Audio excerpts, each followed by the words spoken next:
Empezar con lo que es el tema de esqueleto axial y esqueleto apendicular. ¿Cuántos son en el equipo? Somos 5. Creo que a algunos faltó poner los nombres, la verdad. Sí, no veo 3 nombres en el equipo. Sí, es que se nos pasó. Pero creo que solo mi nombre faltó. No, la verdad es que no sé quién más.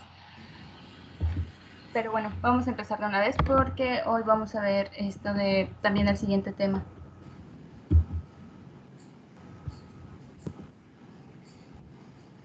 Bueno, empezando por el cráneo, los estudios del cráneo son varios y yo les voy a presentar algunos de los más mencionados en las bibliografías, empezando por las técnicas de imagen tomográfica axial computarizada. Este es un estudio que consiste en imágenes tomográficas generadas en un ordenador y que se obtienen mediante un haz de rayos X rotatorio y un sistema de detectores. Muestran de forma clara los tejidos blandos y permiten diferenciarse unos de otros. Las imágenes que se pueden visualizar son en diferentes planos, como lo son los coronales, los sagittales o los oblicuos. En la medicina nuclear utiliza radiofármacos para evaluar las funciones corporales y para diagnosticar y tratar enfermedades. En el pasado se usaban estudios isotópicos como los derivados del tecnecio 99, así como RISA, que es la abreviatura de albúmina marcada con yodo, algo así. Pero esto ha descendido en los últimos tiempos.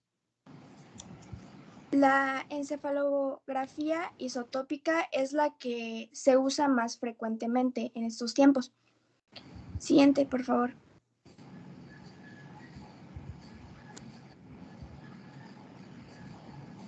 La angiografía permite obtener información de la circulación arterial, capilar y venosa del cerebro. Como podemos ver en la imagen, se pueden observar diferentes vasos sanguíneos muy claramente. En cuanto a los ultrasonidos, las aplicaciones principales de la ecografía en las enfermedades del sistema nervioso central son la imagen en escala de grises y Doppler. Para la evaluación de la permeabilidad carotidia y de su flujo en pacientes con arteriosclerosis. Igual el cribado de alteraciones intracraneales en neonatos y niños pequeños. Y por último, la resonancia magnética, que al igual que los estudios de tomografía computarizada, constan de imágenes tomográficas reconstruidas en un ordenador. La imagen es una manifestación gráfica de los datos de resonancia magnética nuclear que se recogen principalmente de los núcleos atómicos de los tejidos orgánicos, especialmente de los núcleos de hidrógeno contenidos en las moléculas de agua y de grasa. Siguiente, por favor.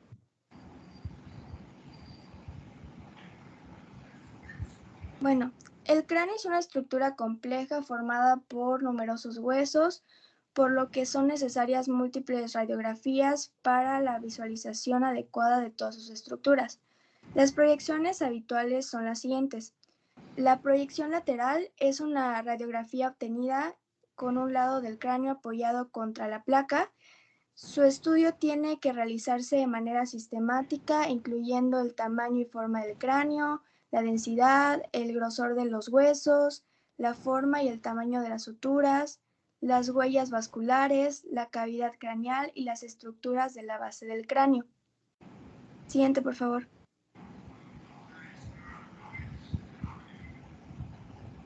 Proyección de Cadwell o posteroanterior. Es una radiografía tomada con una discreta angulación del haz de rayos hacia abajo. Es muy útil para determinar la simetría del cráneo comparando ambos lados. Siguiente, por favor. Proyección de Tone.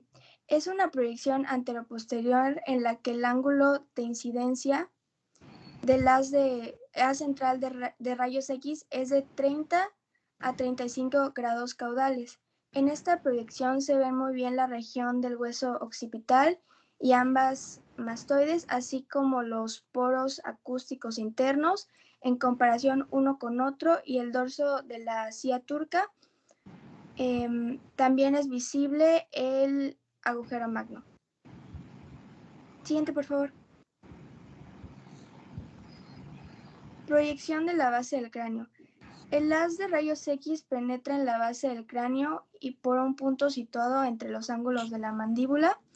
Las estructuras óseas identificadas en esta proyección de la base incluyen las celdas etmoidales, el seno esfenoidal en la parte posterior, así como las paredes mediales y posteriores.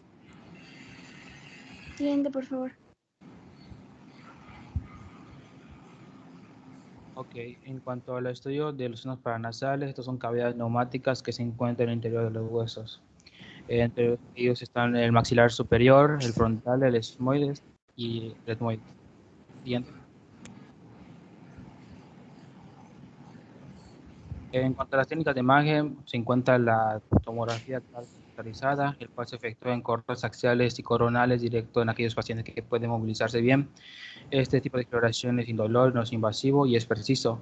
Es también una de las técnicas por imagen más confiables para determinar si los senos paranasales se encuentran obstruidos y para la toma para la sinusitis. En cuanto a la tomografía de corte axial, en ellos podemos visualizar los senos maxilares y en los de corte coronal podemos visualizar los senos frontales. Siguiente.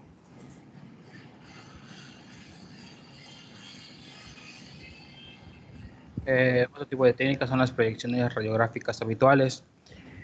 Son 4. La primera es la radiografía de Waters, que es una posición mental que muestra bien los senos maxilares. Este se realiza con la boca abierta para visualizar mejor el seno esfenoidal a través de ella. La segunda es la proyección de Cadwell, el cual es una posición occipitofrontal muy útil para demostrar los senos frontales, los etmoidales, así como las paredes laterales de los senos maxilares.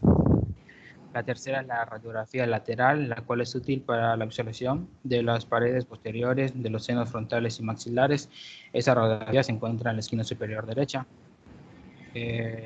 La proyección de base, también llamada de Hirsch, es una proyección que muestra la base del cráneo. Esta tiene utilidad en las lesiones de los senos esfenoidales, en la extensión de los tumores hacia la fosa media craneal y del cabo, y en la que se encuentra superior derecha.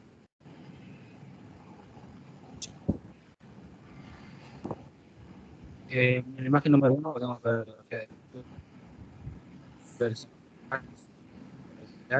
la pared lateral. Número 2 se encuentra la radiografía de Waters, donde visualiza el seno modal, que es más. No te oigo. ¿Escuchó lo que dije? No. ¿Cómo podemos visualizar? En la número 1 es la de la radiografía de Cadwell. Y en ella en esa imagen se puede apreciar el seno frontal, la pared lateral del seno maxilar. Y en la radiografía 2, que es la de Waters, se puede visualizar el seno inmodal y el seno maxilar. Siguiente. A ver, muéstrame todo lo que estás diciendo. En la imagen número 1, donde mencioné que se podía ver el seno frontal. No tengo el cursor. O sea, a ver tu cursor.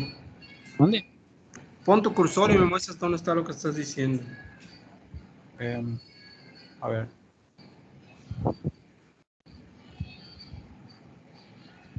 ¿Eso qué es? Ese es el seno frontal. ¿Cuál seno frontal?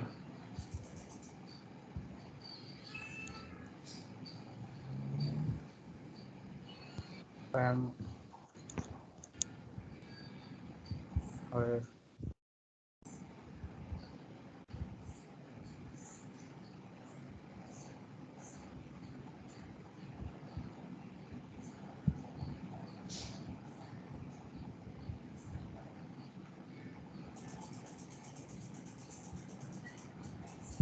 O sea, ¿a cómo se refiere con cuál? O sea, en cuanto al lado.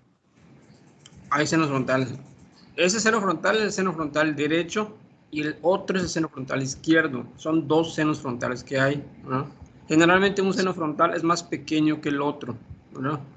No son asimétricos los senos frontales, ¿verdad? Por la neumatización, por la aireación, ¿verdad? ¿Ok? ¿Qué más ves allá? Em,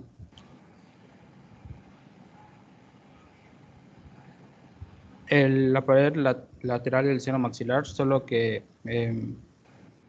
como que en la radiografía, es en la parte, es que no tengo el cursor, pero sí se encuentra ¿Quién está proyectando? A ver, ¿quién está proyectando las imágenes? Yo, doctor.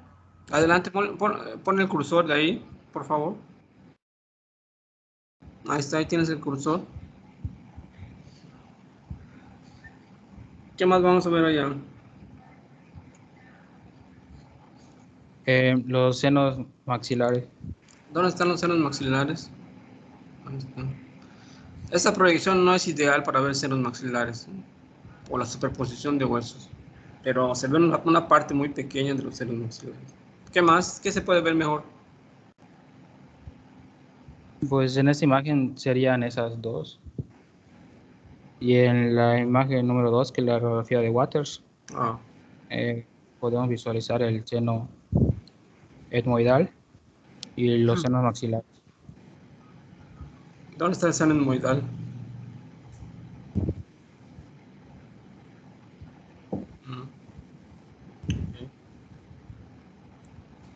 Seno maxilar. Igual en la otra, a los lados están los senos etmoidales, ¿no? En la primera, en la 1, vamos a mover el cursor.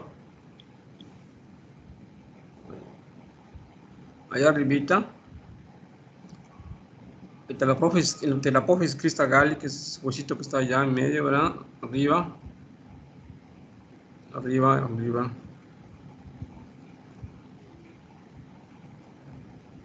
A ver, ¿dónde está el seno etmoidal ahí?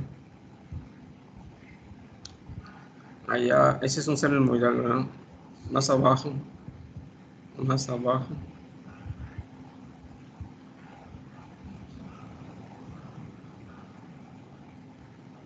Ese es hueso, ¿eh?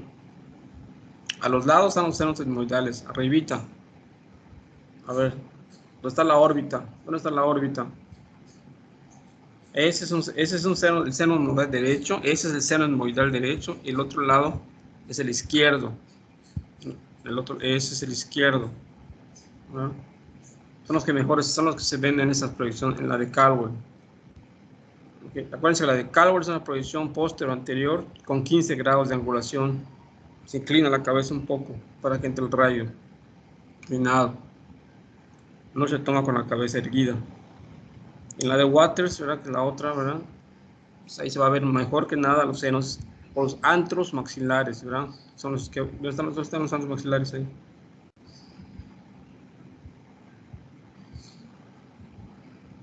Ese es el antro maxilar derecho. Ese es el izquierdo. ¿Qué más vas a ver allá? Ya dijiste que ves los... ¿eh?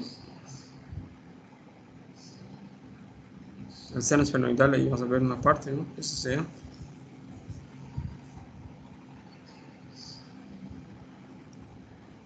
El seno etmoidal, de más arriba. Esa que está ahí en medio, que es...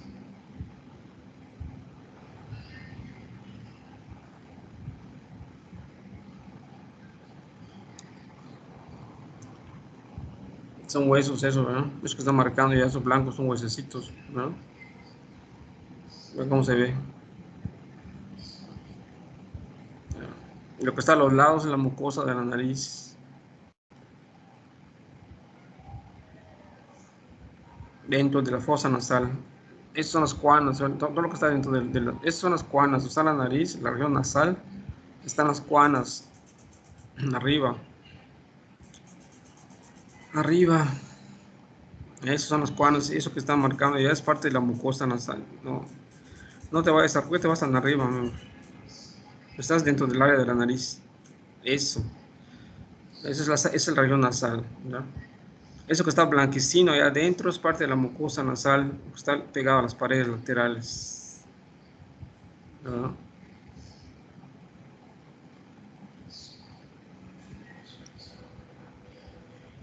Ahí en esas placas van a ver los antros maxilares, ¿verdad? Parte de los etmoidales.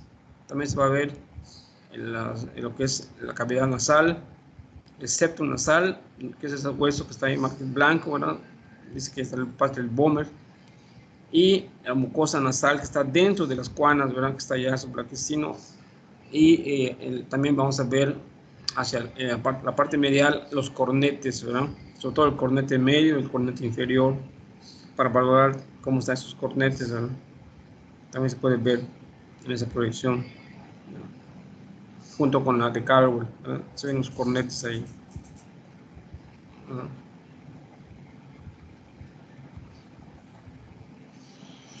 A ver, ¿qué más hay? ¿Dónde está la lateral?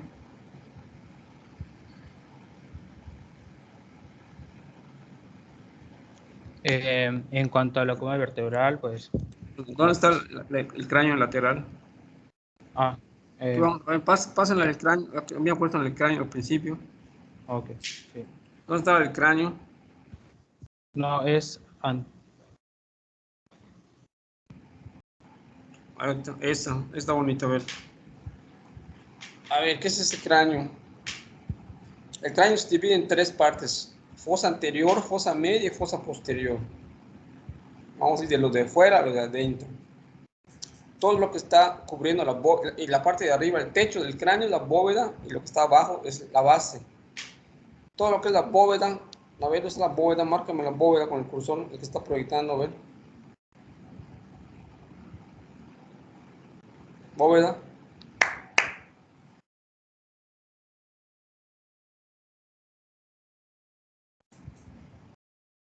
¿Dónde está la bóveda?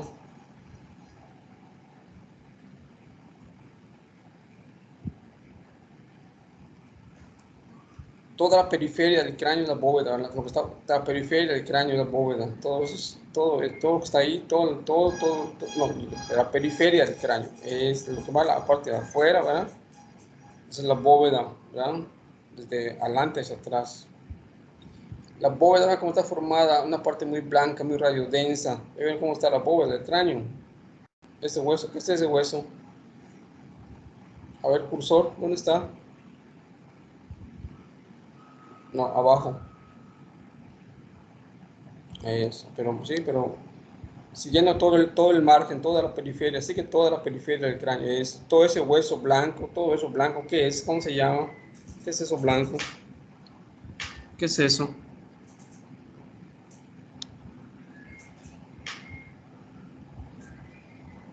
A ver, ¿qué equipo está platicando?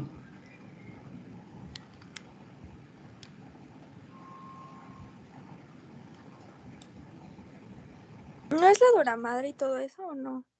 ¿Qué pasó?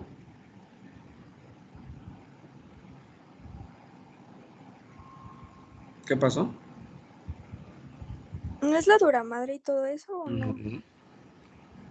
Todo eso hueso, eso blanco, ¿ven? Es que es hueso, ¿verdad? Eso es hueso. Esa es la calota del cráneo, ¿verdad?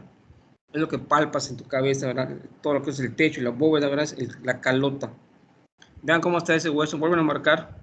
Ahí cómo está la calota. Márcame el hueso blanco que está. Márcalo. No.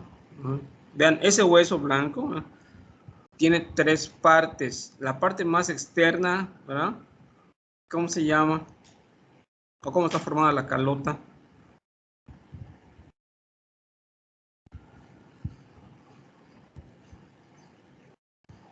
A ver, equipo 1. ¿Se refiere a los huesos en general? O sea, el frontal, Así es. parietal, el temporal. Bueno, pero allá, ahí el occipital. ahí no son huesos. Allá toda la calota está formada por ¿cuántas estructuras? Vean cómo es importante ver lo que estamos platicando, si no, no vamos a saber lo que estamos diciendo.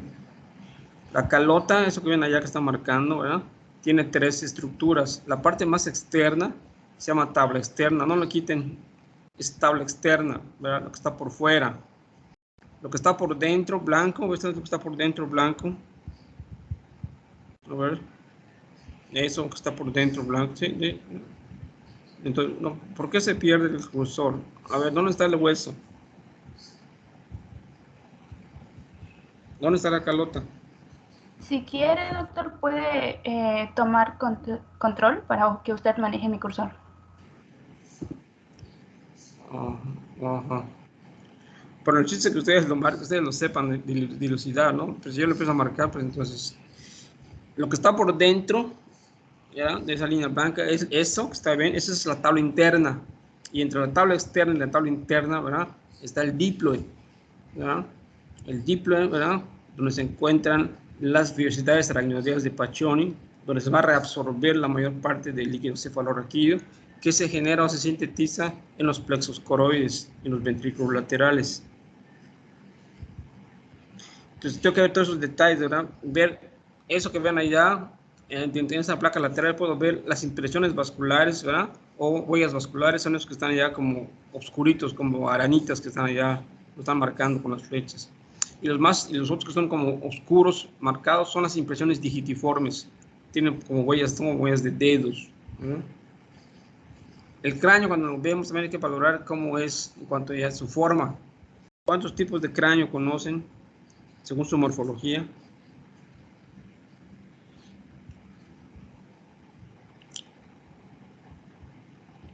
Hay 3 variantes de cráneo normalmente en los seres humanos, ¿verdad? ¿Se acuerdan de ahí? Tipo 2. Solo me acuerdo del normocéfalo, ¿no? Normocéfalo, mesencéfalo, o ahí que es mese. El otro es el braquicéfalo y el otro es el dolicocéfalo, ¿verdad? Entonces, el dolicocéfalo, el normocéfalo o mescéfalo y el doli y el braquicéfalo, ¿verdad? Entonces, es según la forma que puede tener el cráneo, ¿no? ¿Sí? En esa placa lateral que sirve también para ver allá parte de los senos paranasales, ¿verdad? Lo importante es ver allá la parte sobre todo de la región celar y donde está el seno esfenoidal, la parte de la silla turca, ¿verdad? Abajito está el seno esfenoidal que está aireado, debe tener aire, ¿no? Es la placa ideal para ver senos esfenoidales, también parte del seno maxilar, ¿verdad? Que está allá negro. Cuando hay una lesión del cráneo, ¿verdad? Hay una fractura de la base del cráneo, ese seno esfenoidal se va a llenar de líquido, en ese caso sangre, ¿verdad? Y hay un nivel aire líquido, o sea, está ocupado ese seno por líquido, ¿no? Y arribita está la región de la silla turca o región celar, ¿verdad? Que también hay que valorarla para ver si no tiene algún problema, alguna erosión del piso. Recuerda que la silla turca en la placa de cráneo tiene 4 partes del piso, su techo y las puntas anterior y posterior, que son las apófisis clinoides anterior y clinoides posterior. Y dentro hay que ver si no está ocupado por un proceso, por algo que lo esté llenando, una masa, una tumoración, etcétera, ¿no? ¿Okay? Entonces es muy importante ver esa placa. También esa placa es muy útil, la lateral, para valorar la región de la mastoides. Cuando hay cambios inflamatorios en la mucosa de los senos paranasales, con mucha frecuencia también se afectan o pueden ser afectados la neumatización de las células mastoideas, ¿verdad? Entonces está la región de la auditiva, ¿verdad? Está el CAE, ¿verdad? Está la región de la mastoides, está el oído. Entonces las células mastoideas están ocupadas, están radiodensas, ¿okay? Entonces en esa placa vamos a ver seno esfenoidal, senos maxilares y también más o menos parte de las células mastoideas, aparte de lo que vamos a ver el cráneo, toda su configuración. Si tiene alguna alteración en la fosa anterior, en la parte media o en la fosa posterior o en la región occipital, ¿no? Cómo están todas esas áreas, ¿de acuerdo? Todo eso que está allá, las suturas, como dice allá, también se pueden valorar, ¿verdad? Si no hay una diastasis de suturas, está todo bien compaginado, ¿verdad? Okay. Las placas básicas para ver senos paranasales son 3, ¿verdad? Más que 4, ¿no? Y comentaban, son la Caldwell, la Waters y la lateral, ¿verdad? En ese orden, ¿verdad? La de la base del cráneo es una posición independiente, es punto y aparte. También se llama posición de Hirsch o base del cráneo, ¿verdad? No se toma habitualmente esta posición. Senos paranasales solo son 3 placas que te van a dar todo el tiempo. La de la base, esa no. Esa hay que pedirla específicamente por algún motivo en especial, pero casi no se maneja esta placa. No es una placa que se usa habitualmente. ¿De acuerdo? A diferencia de los senos paranasales, en la serie de cráneo, ¿qué huesos, qué se va a pedir en la serie de cráneo? Acuérdense que para ver cabeza hay 2 tipos de placas, la serie de cráneo y los senos paranasales, que son los básicos, que hay que saber pedir y saber valorar, ¿verdad? Entonces, la serie de cráneo, ¿qué proyecciones incluyen? La lateral, como estamos viendo, La la lateral. de Cadwell, ¿Cuál? ¿Cuál? Cadwell. No. ¿Del cráneo? El caule es posterior anterior, acuérdense, con 15 grados de angulación. Sí, por eso. En la serie de cráneo vas a pedir un cráneo en AP, no en PA. ¿Ok? Ah, ok. Es diferente, aquí ya no es PA como la Caldwell. Acá es el cráneo normal siempre es en antero posterior. ¿Qué otro? ¿La de la base? No.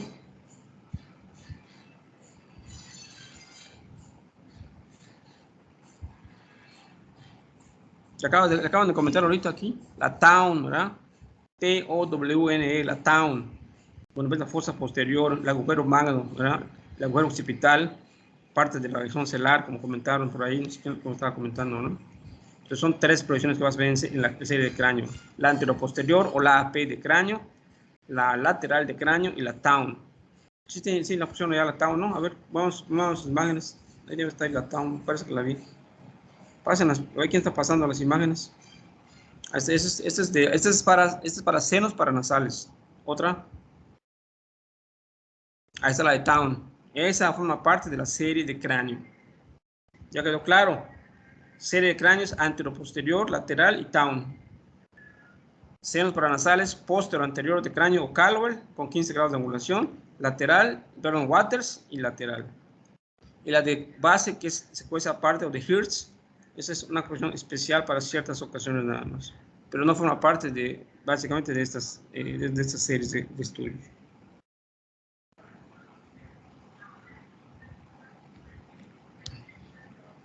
¿Entendido? ¿Queda claro?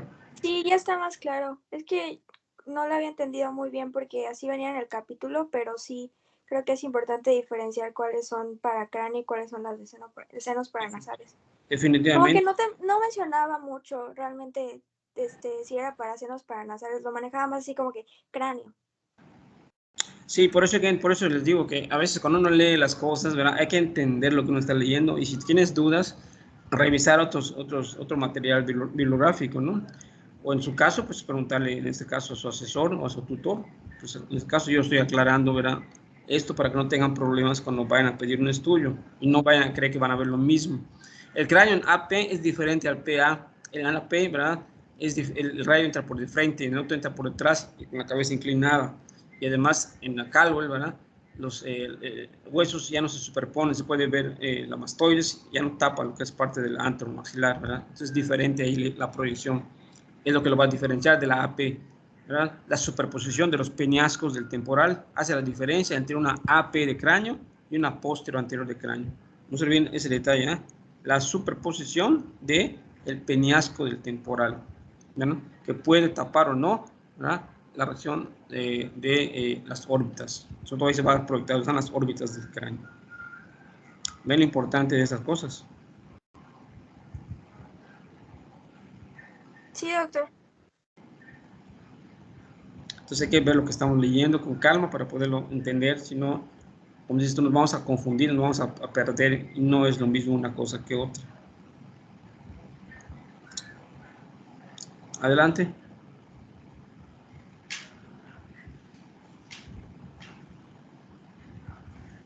Ahora, en cuanto a la columna vertebral, es una estructura compleja, cartilaginosa y ósea, articulada y resistente. Esta tiene forma de tallo longitudinal y constituye la parte posterior del esqueleto axial. La radiografía simple sigue siendo el estudio más eficaz para la demostración de las alteraciones óseas y articulaciones. En cuanto a las proyecciones, podemos encontrar tanto de la columna cervical como la del toracolumbar. En cuanto a las proyecciones de la cervical, pues las más utilizadas son la lateral, anterior posterior, transoral y oblicuo lateral. Siguiente, por favor. Ok, la lateral menciona que hasta 2/3 partes de las patologías cervicales reumáticas pueden ser detectadas con esta proyección. Por lo que había entendido, esta es la prueba más eficaz. Se realiza con rayo horizontal y puede hacerse en una sala de emergencias con un aparato portátil. Lo que debe demostrar este tipo de imagen debe ser desde el occipucio hasta la vértebra torácica número 1. Bueno, pero esto es lateral de columna cervical, ¿eh? Tienes que aclarar algo, ¿no? Hablaste de lateral hace un rato, pero lateral, hay lateral ya por segmentos y hay lateral panorámica, ¿verdad? La columna vertebral se puede dividir las placas en varias proyecciones. La panorámica, que es como está, a ver la anterior, pasa la placa anterior. Esa, ¿verdad? Vea cómo se ve. Ahí está viendo nada más parte de la columna, ahí está viendo el área del lumbo sacra, ¿verdad? Área lumbar y sacro en la lateral, ¿verdad? Igual que en la AP, es más bien para ver columna del lumbosacra, ¿no? Pero hay una placa de columna vertebral para ver toda la columna vertebral, es una panorámica, entonces ves todo, ves la tóraco, es tóraco lumbar o dorso lumbar, ¿verdad? O tóraco, dorso, tóraco lumbosacra. Entonces es una panorámica que ves toda la columna vertebral, ¿verdad? Entonces puede ser en AP o puede ser en lateral.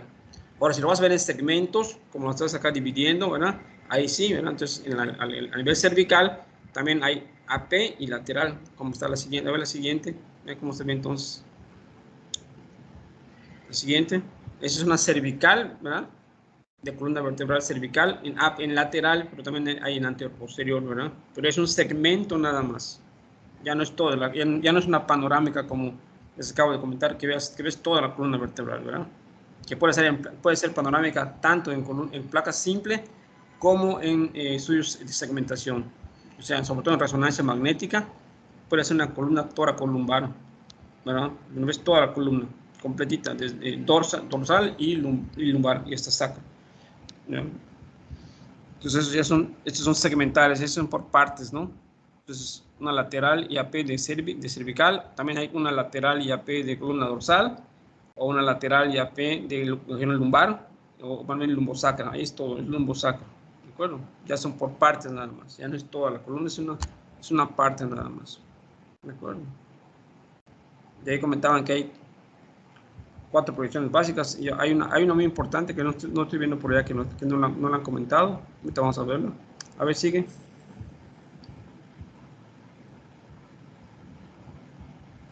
En cuanto a la alineación sagital, hay 5 líneas imaginarias que se pueden visualizar, como la línea en el margen anterior de los cuerpos vertebrales. Hay una línea en el margen posterior de los cuerpos vertebrales, la línea formada en el borde posterior de las facetas, línea laminar, y la línea trazada a través de los extremos de la apófisis espinosa. La pérdida de una de esas líneas imaginarias pueden ser consideradas como evidencias de lesión ligamentosa o fractura. Ok. Siguiente. Otro tipo de imagen es la anteroposterior, en el cual se pueden evaluar los cuerpos, espacios intervertebrales, la línea en la apófisis espinosas, pedículos y macizos articulares.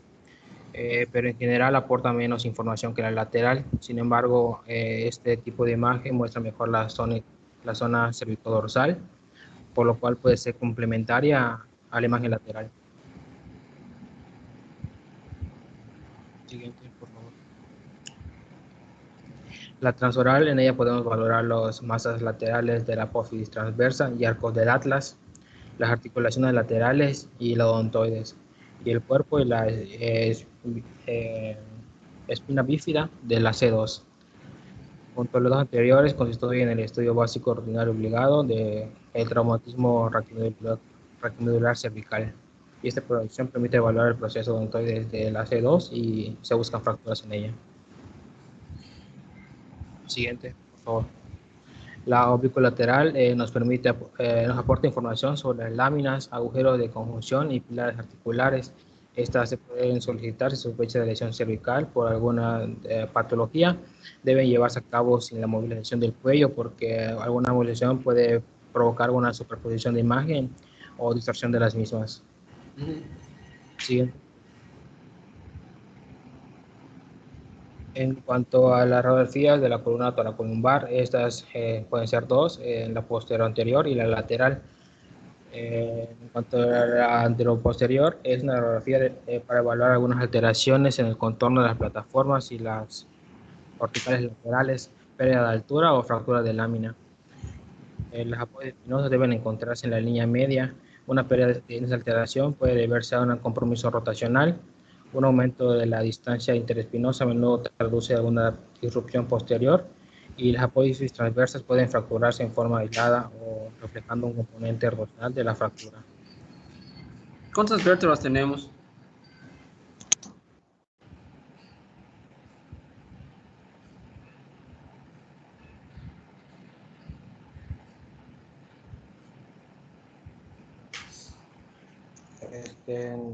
Son 24 en las ¿Cuántas? serán 24, ¿no? Cervicales 7, 12. 24. A ver, ¿quién dice más o quién dice menos?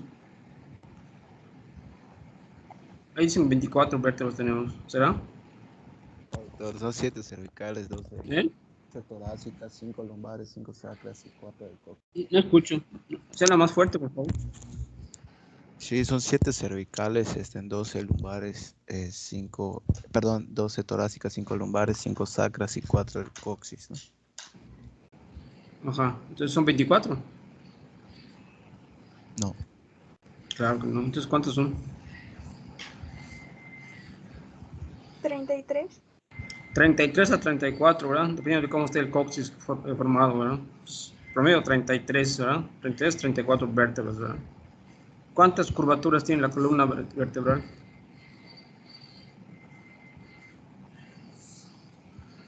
Lordosis y cifosis, pero sí. Mande.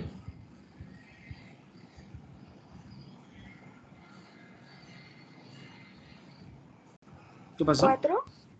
4, ¿verdad? La lordosis cervical, la cifosis dorsal, la lordosis lumbar y la cifosis sacrocoxígea, ¿verdad? Tiene 4 curvaturas fisiológicas, no patológicas, ¿de acuerdo? Así que está abusado con esos detalles, ¿eh? Si no, no voy a poder ver patologías o alteraciones en las placas. A ver, adelante.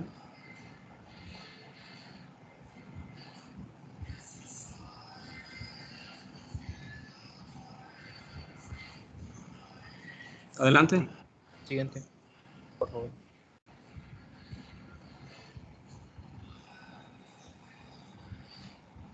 ¿Ya estuvo con el esqueleto axial?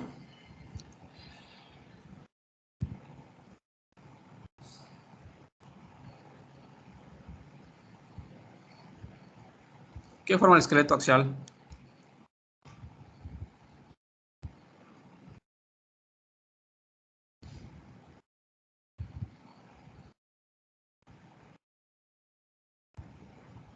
El esqueleto axial son los que están como que en el eje medio del cuerpo humano, ¿no? Así es, vienen de axis o de eje, ¿no? Entonces, ¿qué lo forma el esqueleto axial? Pues sería, pues como acaba de mencionar, pues la columna, el tórax, El tórax, pelvis. ¿verdad? ¿Dónde está el tórax ahí? Cráneo, columna y caja torácica. Y una parte muy pequeña de la cintura pélvica, ¿no? Pero más bien cráneo, columna y caja torácica, ¿no? Sí.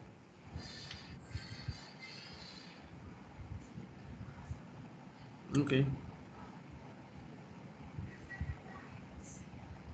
Bueno, comentando sobre lo que son las fracturas, pues ahí tenemos lo que es una definición, ¿no? Que es prácticamente una fractura va a ser una solución de continuidad de la sustancia ósea, es decir, un cambio en la forma normal del hueso como consecuencia de la aplicación sobre el mismo de una fuerza superior a la que éste puede resistir. Ahora, la forma y dirección de la... ¿iba a comentar algo, maestro? O sea, ya te metiste a esqueleto apendicular entonces, ¿no? Sí. Dejamos la caja torácica para otro día.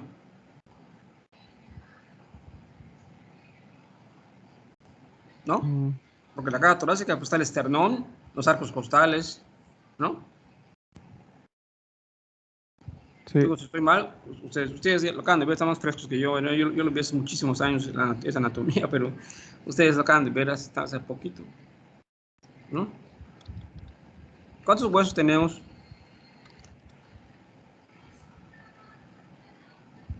206. 206. ¿Cuántos tiene el esqueleto axial?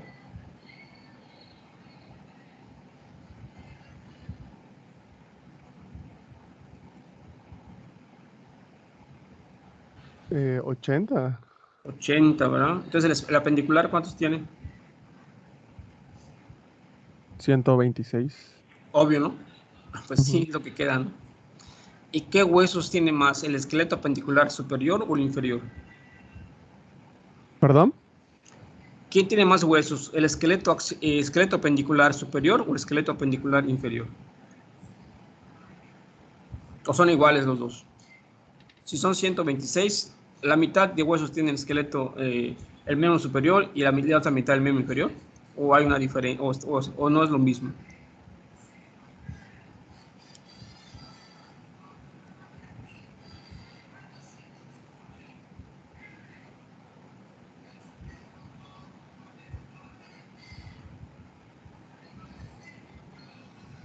Mm, no recuerdo bien, pero bueno, no sé si estoy erróneo, pero creo que la parte superior es la que tiene más huesos.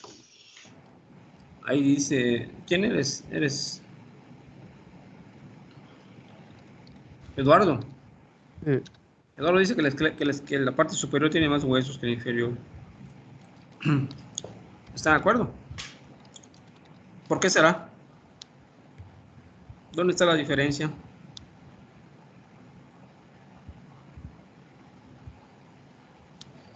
Quizá la diferencia radica en la parte de la cintura pélvica, porque si hablamos de la parte superior, o sea, estamos contando los huesos que tenemos en cada brazo. Ajá, Bueno, pues tenemos los dos brazos. ajá, Y pues la cintura pélvica solo es uno, ¿no?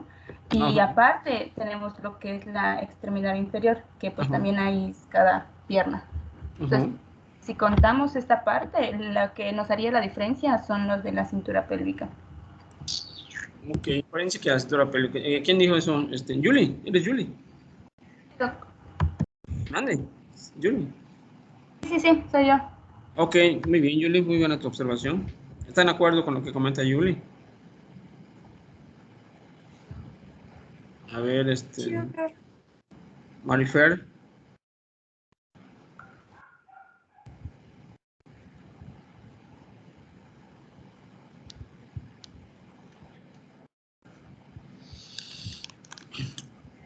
Sí, está bien en cuanto a que el miembro superior tiene más huesecitos que el miembro inferior, ¿verdad? Como comentaron por allá hace un momentito. Pero la diferencia está en los huesos de la región del carpo, ¿verdad?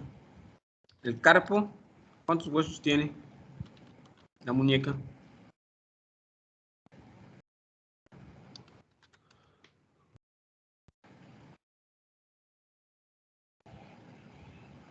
Pues son varios porque ¿Cuántos huesos del son carpo como hay? 8, Son porque 8, tiene, ¿verdad?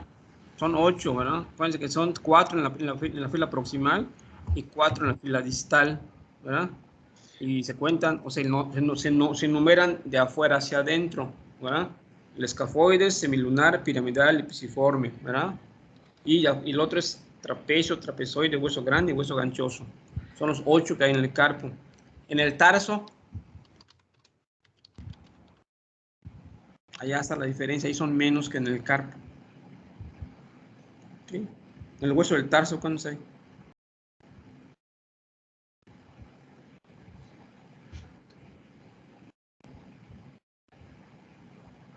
ahí son 7. Ok, entonces ahí son 7. Entonces tenemos el más superior es el astrágalo, tenemos calcáneo, ¿qué más otro tenemos? El El, navicular, el navicular escafoides, ¿verdad? El cuboides, los cuboides, las cuneiformes. cuñas, las 3 cuñas, ¿verdad? Sí. ¿No? ¿Y ven la diferencia? En que hay uno más en los carpos. Ahí está la diferencia, en los huesos del carpo. Esas cosas parecen no sé cómo lo ven ustedes, ¿no? No, parece que es una cosa intransigente, pero realmente esto es muy importante que uno lo sepa, ¿no? Para que uno sepa las bases de lo que estamos viendo, ¿no? Porque en eso ya vamos a poder trabajar con más confianza. Si ya sé lo que es normal en una persona, ¿verdad? Promedio. Entonces se me hace más fácil buscar algo normal en una persona que sea promedio también, ¿no? Pero si mis bases no las tengo bien estructuradas, pues me voy a empezar a meter en problemas como ahorita, ¿no? Voy a dudar a veces de lo que estoy viendo, de lo que estoy pensando, ¿no? Entonces, esto tienen que estarlo repasando todo el tiempo. No sé si les comentaba aquí que en radiología, la base de la radiología, el sustrato de la radiología, sea cualquiera que sea convencional, ultra, tomo, y sobre todo tomo y resonancia, ni qué decir, ¿cuál será el sustrato de la radiología?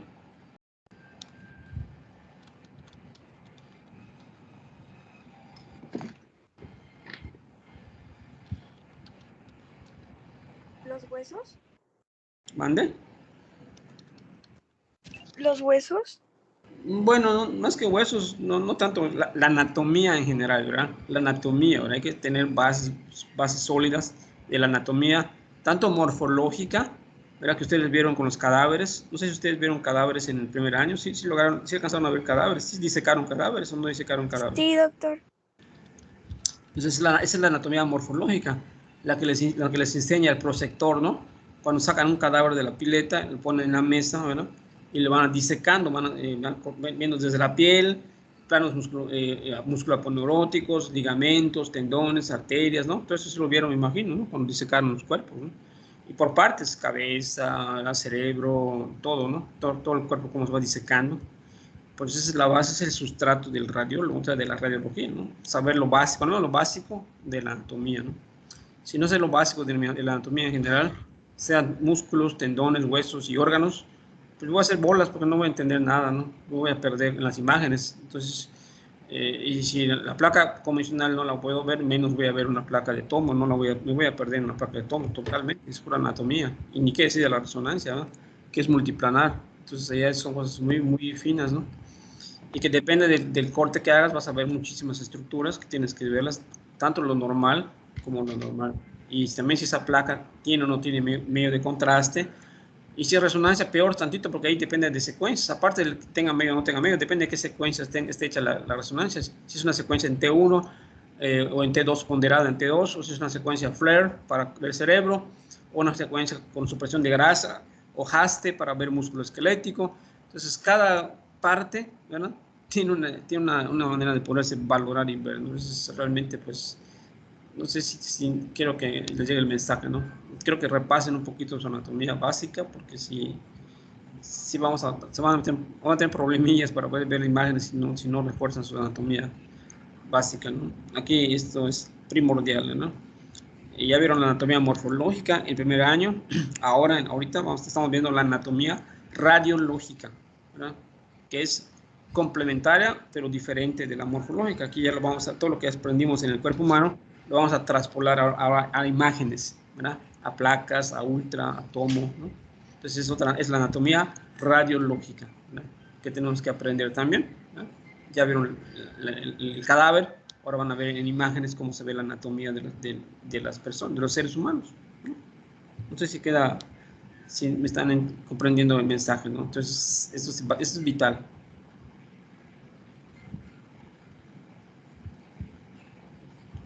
¿Qué opinas, Julie?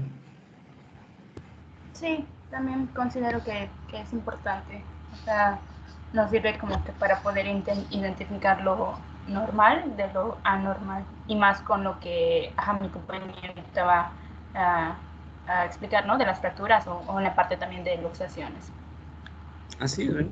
Por ejemplo, una fracturita, ¿verdad? Ahorita vamos a hablar de las fracturas, pero acuérdense, repasen un poquito de su hueso. ¿Cómo está formado el hueso? No tan detallado, ¿verdad? No quiero que me hables de su histología, pero sí el hueso, qué partes tiene, qué es la epífisis, la metáfisis, la diáfisis, ¿verdad? Qué es la cortical del hueso, qué es el endostio, el periostio, ¿no?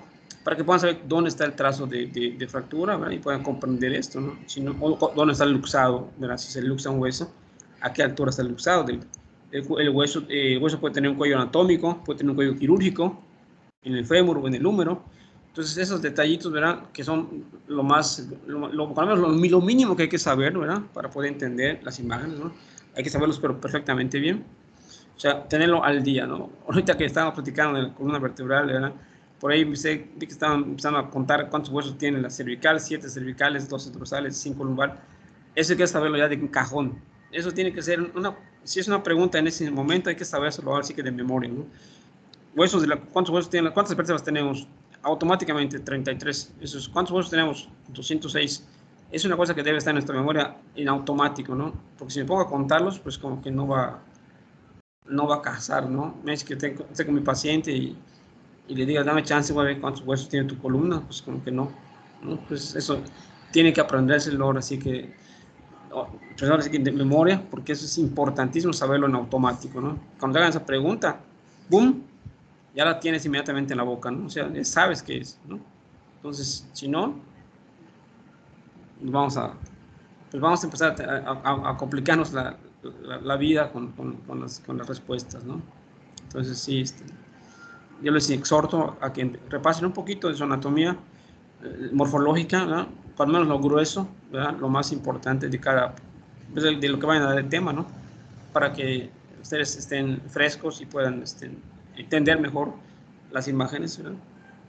Y también cuando estén comentando algo, ahorita platicando de una imagen, si tanto el que está proyectando como el que está comentando, pues, que lo señale, ¿no? Que lo muestre con el cursor, para que veamos, ¿verdad?, que él también ya lo aprendió, que él sabe lo que está diciendo, ¿verdad?, que nos está mostrando lo que está diciendo, no nada más lo está o sigue leyendo o lo está viendo nada más en un libro, ¿no? Sino que él sabe dónde está eso que está comentando, ¿no? En la imagen, ¿no? Porque una cosa es que tú lo comentes y otra cosa es que tú lo digas y lo muestres. Esto es esto, aquí está, ¿verdad? Vean dónde va, esta estructura es esta, y la señalen, ¿verdad?, la muestren. Ese es el chiste de esto, ¿no? Que sea dinámico, para que todos los que estamos escuchando lo veamos, ¿no? Y sobre todo los equipos que no están presentando el tema, lo aprendan y lo vean, ¿no? Entonces, para que los demás, el equipo que está exponiendo, enseñe a los demás equipos, ¿verdad?, lo que debemos aprender en el tema correspondiente. No sé si queda claro. ¿Qué equipo es este, perdón? Sí, doctor, queda claro. Y es el equipo 5. Equipo 5, perdón, equipo 5. ¿Qué grupo es? Es el C. Sí, ¿C? el C. Sí. El C. El equipo 5. Tú lo capitaneas, Julia Alejandra Sierra Pech, capitana del equipo 5. Así es. También tú eres capitán, tú eres jefa de grupo, Juli. Tienes dos cargos importantísimos. Tú eres la mera de todo el grupo, ¿no? Sí. Tienes una gran responsabilidad, tienes más chamba que yo, tienes mucha chamba tú, Juli, ¿no crees? Tantito. Así es, tantito. Muy bien, adelante, entonces no les atraso. Sigan, a ver. Híjole, ya nos diluimos un poquito aquí platicando. Adelante, vamos a ver qué podemos avanzar hoy. No creo que podamos ver todo, pero vamos a ver. Bueno, como iba diciendo, la forma y dirección de la línea de fractura va a poder ayudar para identificar más adelante el tipo de fractura. Sin embargo, antes de ello, pues hay que identificar el tipo de fuerza que se le pudo haber aplicado al hueso, ¿no? Que pudo haber ocasionado dicha fractura. Aquí, como se puede ver en la diapositiva, tenemos 6. La primera de ellas, pues es una... Bueno, ahí abajo van a ver las imágenes respectivamente con cada letra. La primera de ellas es la tensión, que la fractura va a ser transversal. Una de comprensión, en la que las fracturas por comprensión van a tener la característica de que van a ser oblicuas. Las de rotación, en las que van a ser espirales. Las de angulación, en las que van a ser transversas. Y tenemos a la angulación más comprensión y rotación más angulación, que estas son como un tipo de combinación, por así llamarla, ¿no?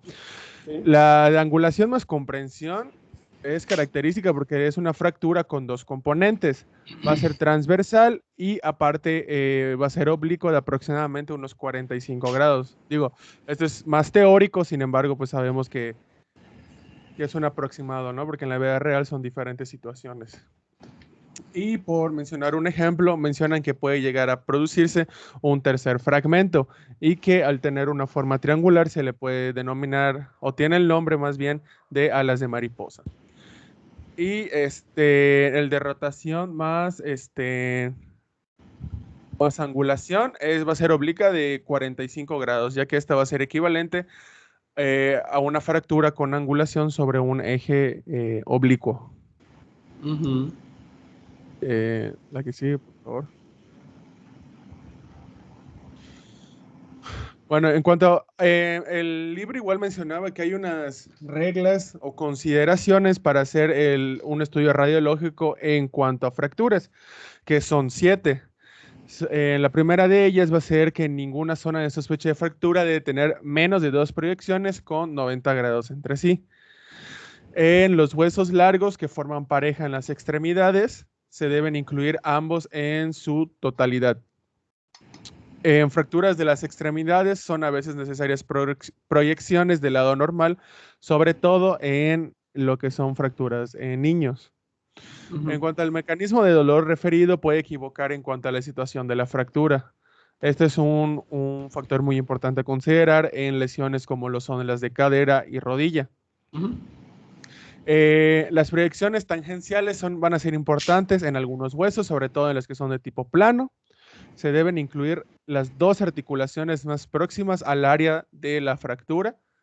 Y en lo que respecta a fracturas articulares, el estudio deberá incluir radiografías en proyección anteroposterior, lateral y ambas oblicuas para que se pueda detectar posibles fracturas verticales que puedan afectar a la superficie articular. La que sigue, por favor. Bueno, ahorita sí vamos a pasar a lo que son los tipos de fracturas, que en el libro mencionaba que son 3 de acuerdo a su etiología, es decir, su causa. La primera de ellas es una fractura acorde, que es causada por un traumatismo y que el hueso esté libre de enfermedad. Sin embargo, esta igual mencionaba que no es necesario ponerle un nombre de más, o sea, es coloquialmente conocida como una fractura y hasta ahí, ¿no? Es una fractura.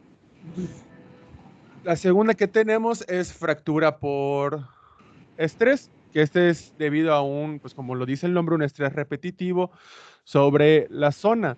Como se menciona, puede ser por antecedentes de traumas pequeños y repetitivos. En algunos casos puede llegar a tardar de 2 a 4 semanas en aparecer los hallazgos y estos estrés repetitivos son muy frecuentes.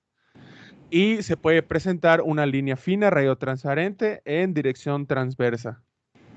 Y, por ejemplo, aquí en esta tabla que está al ladito, podemos ver algunos ejemplos, como por ejemplo, los atletas pueden tener este tipo de fracturas, como por ejemplo en la pubis, perdón, y en la tibia. O la fractura de marcha, en la que se puede lesionar el metatarsiano. Y por último, también tenemos a la fractura patológica. Igual que las demás, evidentemente va a ser causada por un traumatismo. Bueno, nada más hubo un error en el segundo punto, ¿no? Pero sí menciona que evidentemente pues hay una enfermedad previa, que es todo un proceso que provoca debilitamiento del hueso y que evidentemente va a llevar a un riesgo, como por ejemplo pueden ser una enfermedad local de hueso, como tumores benignos, tumores malignos, osteomielitis, quistes, etcétera. O inclusive puede ser por lesiones difusas del esqueleto, como pueden ser congénitas, como una osteogénesis, o adquiridas, como una osteoporosis, mieloma o osteomalacia.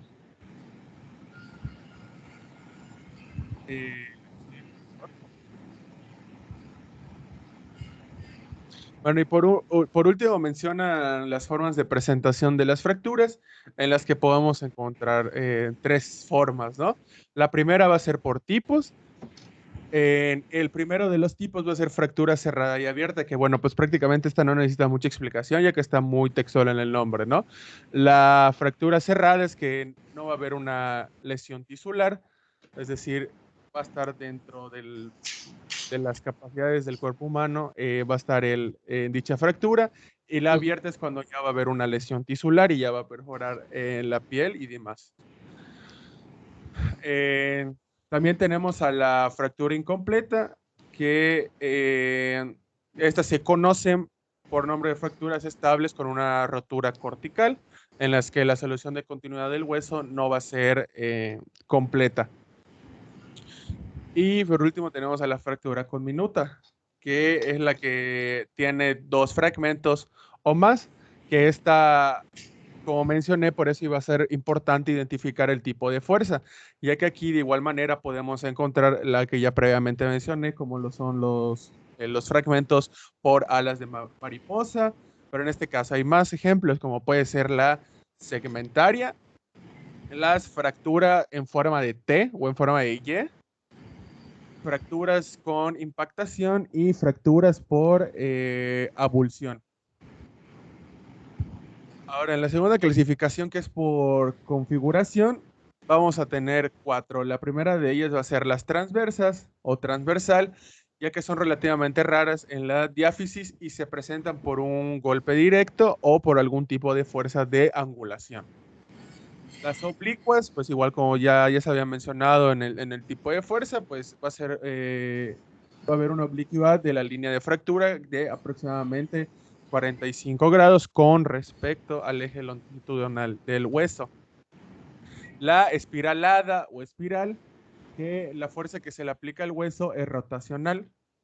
La línea de fractura que rodea la diáfisis, siendo esta más larga que en las fracturas oblicuas, como se ve claramente en la imagen. Y por último tenemos a la vertical, que son de presentación intraaurticular y poco frecuente. Suceden cuando por fuerzas de compresión de un hueso es impactado sobre otro. Y bueno, no sé si me pudiera corregir aquí, maestro, pero en lo que estaba buscando mencionaban que prácticamente la vertical se puede llegar a considerar como una fisura. Bueno, es que como dice ya, la vertical es como prácticamente dentro del hueso intramedular. Vea cómo está el trazo ya, ¿verdad? Dentro, ¿no? Está interno, ¿no? Sí. La fisura que tú dices, que también se comenta mucho, ¿verdad? Es equivalente a la fractura marginal, no vertical. La marginal es la fisura, ¿verdad? Es aquel pedacito de hueso que se rompe, sobre todo la cortical, se fragmenta, se parte un pedacito de la cortical, ¿no? O se raja, es aquel hueso que se raja, por decir, en forma incompleta, ¿no? Entonces, eso se llama una fisura o fractura marginal, ¿verdad? De un pedacito de la cortical del hueso. Eso es la fisura, básicamente. Ok, maestro, perfecto. Bueno, y continuando, por último, tenemos a la última forma de presentación, que es por posición de los fragmentos, en las que principalmente va a haber en 2 grandes clasificaciones, por así llamarla, que una es en varo y otra es en valgo. La de en varo va a ser que la angulación va a ser hacia afuera, ¿no? Va a tener una angulación hacia el exterior. En cambio, el valgo, pues todo lo contrario, ¿no? Ahora la angulación vas a ser hacia el interior del eje medio del cuerpo. Y sobre esto vamos a tener otras como subclasificaciones. La primera de ellas es la posición, que es cuando los 2 fragmentos contactan perfectamente y eso, bueno, no, perdón. Ajá, la posición es cuando 2 fragmentos contactan. Ahora, si encajan perfectamente, por así llamarlo, quiere decir que hay una buena aposición. Sin embargo, esto no ocurre en todos los casos. Tenemos también a lo que es, cuando los extremos de la fractura se van a sobrepasar uno sobre el otro, es cuando se habla de lo que es el acabalgamiento. Ahora, cuando estos fragmentos están separados y existe un hueco entre ambos extremos, se habla de lo que es una distracción. Y bueno, en la última imagen donde dice buen alineamiento, pues es un ejemplo de lo que mencioné al inicio sobre la buena posición que podría llegar a existir en una fractura.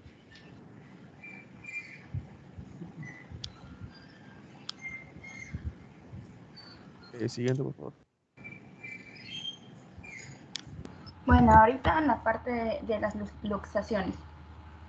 Para empezar, es importante mencionar que los estudios o los procedimientos diagnósticos suelen ser pues la radiografía y las imágenes por resonancia.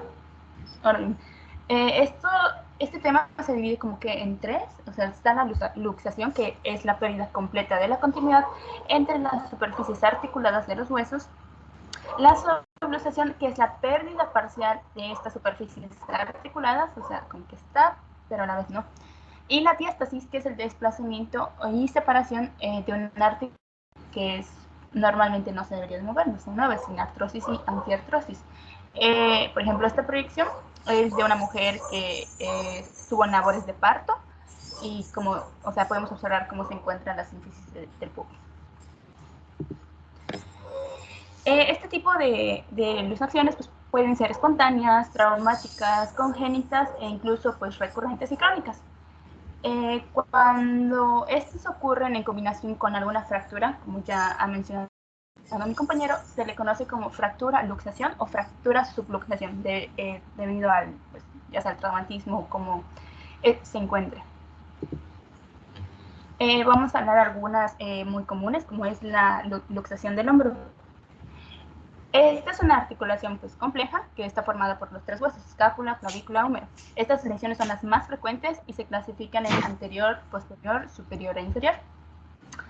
La más frecuente, la más común, es la parte anterior, que constituye el 97% de estas luxaciones. La cabeza humeral se presenta desplazada anterior y medialmente. Y la posterior, que dice que no es tan frecuente y debido a esto suele ser pues pasada desapercibida, o sea, no sé, las personas no lo llegan a notar. En esta parte de las fracturas de la luxación en el hombro hay dos importantes a mencionar. En la parte de la luxación anterior se acompaña de una fractura por compresión en la parte posterolateral de la cabeza humeral. Esto se da pues, por el impacto al borde de la fosa glenoidea. También a esta parte se le conoce como deformidad de Hill-Sachs. Y la fractura del borde inferior de esta cavidad glenoidea, que se acompaña a la luxación anterior, recibe el nombre de lesión de Van Kaart. Aquí hay una imagen de cómo se ve estas proyecciones, luxaciones y pues, fracturas, que la de Hill-Sachs a mí me parece como que como que si hubiese zafado un pedazo, se me olvidó la palabrita, y la de Van Kaart. Es una muesca. Hay una muesca, eso, perdón, se me olvidó. De hecho, doctor, igual, corríjame, pero según leí también que hay una proyección especial que se llama de Stricker, que es para la evaluación de este tipo de lesión, donde el paciente se acuesta de cúbito supino y el brazo lo suele llevar por encima de la cabeza. Sí, como el nadador extendido el brazo, ¿no? Se extiende el brazo. Por encima. Esas son fracturas, son cosas raras. Realmente, acá lo más frecuente en esas luxaciones son las que van a encontrar acá rato, son las de codo y las que son en la unión de la muñeca, ¿no? Más que nada, ¿sí? Ok. Bueno, pues tenemos a la luxación del codo, que pues esta es la más frecuente después de la del hombro y pues las articulaciones interfalángicas, que esto pues normalmente se da en niños. La forma posterior, como podemos ver en esta parte, constituye aproximadamente el 85%.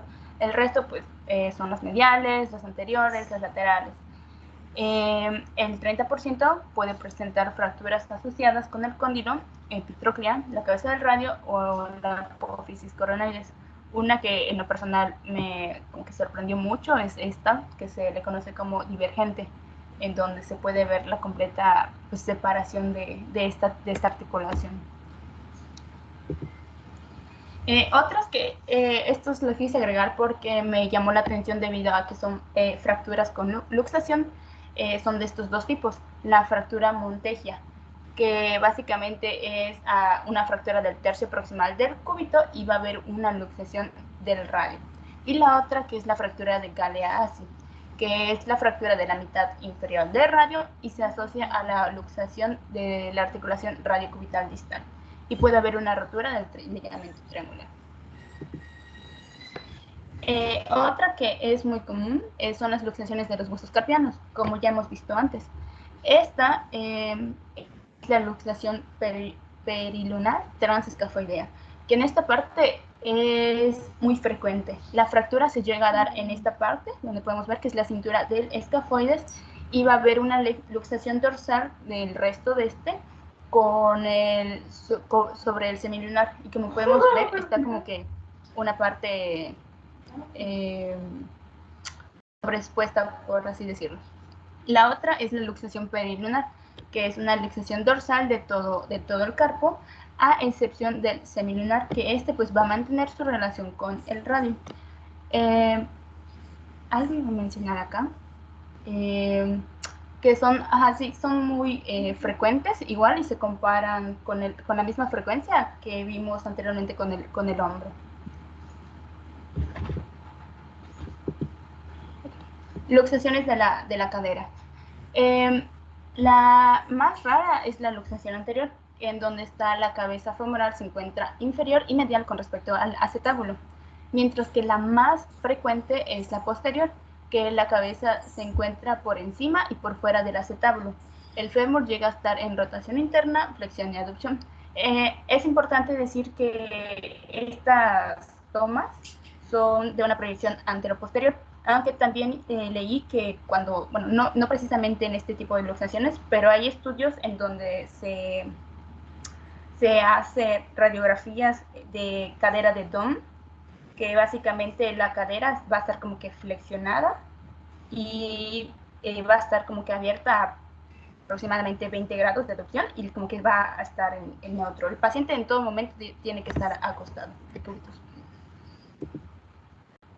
Otro que es muy importante y también es común es la luxación de la rodilla.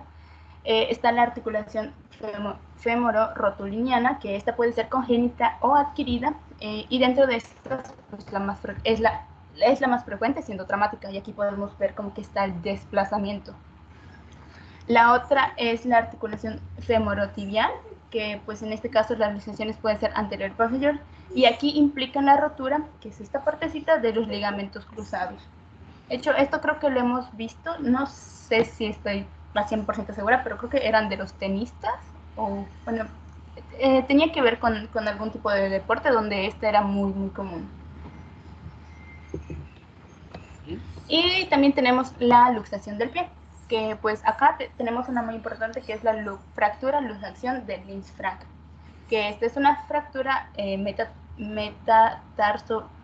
tarso-metatarsiana en la que existe una luxación dorsal del metatarso. Este suele ser pues por caída, desde ya sea una altura, o sea, las cosas son muy comunes, rodando por las escaleras o simplemente al pisar mal en una acera, desde que haya un desnivel.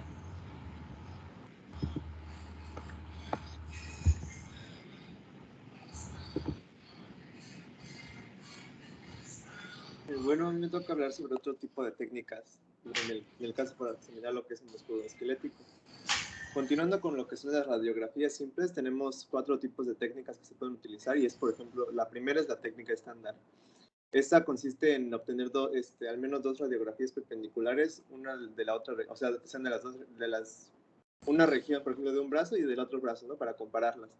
Y preferentemente se pide que sean oblicuas, ya que, bueno, pueden ser tanto anteriores, laterales, pero también las oblicuas pueden ser de utilidad, ya que nos permiten observar más hallazgos radiológicos, como el ejemplo que tenemos en la imagen. Por ejemplo, en la primera foto o en la primera radiografía tenemos la parte anterior y pues solo vemos, tanto en la parte anterior como en la parte lateral, que es la segunda, solo observamos una ligera esclerosis de lo que es la parte tibial, ¿no? Mientras que en la oblicua, que sería la tercera, ya se muestra lo que es la fractura del platillo tibial interno, que es donde está la flecha. No sé si se ve está del lado. ¿Sí lo ven o no lo ven? No, del lado de la imagen, Julia. Eso es lo que está señalando Julia, es la esclerosis del platillo tibial. Pero en la otra, que es la Vean la lateral, vean la primerita, la anterior, ahí vean, hacia el borde, hacia el lado de la tibia, al lado, esa es una zona de esclerosis en el platillo tibial interno, ¿verdad? Vean cómo se ve. Está muy blanco, muy radiodenso, grueso, comparando con el otro extremo. Vean cómo está el otro extremo de la tibia. El otro extremo de la tibia está delgadito, es diferente, vean cómo se ve, ¿verdad? El que articula con el peroné, entonces es diferente ese platillo tibial externo, es muy diferente al interno, al que está allá, ¿no? Entonces, por eso es que hay una zona de esclerosis marginal en los platillos tibiales, hay que pensar en algo, ¿no? En una lesión que puede ser metabólica o traumática, ¿no? En este caso, pues una fractura, ¿verdad?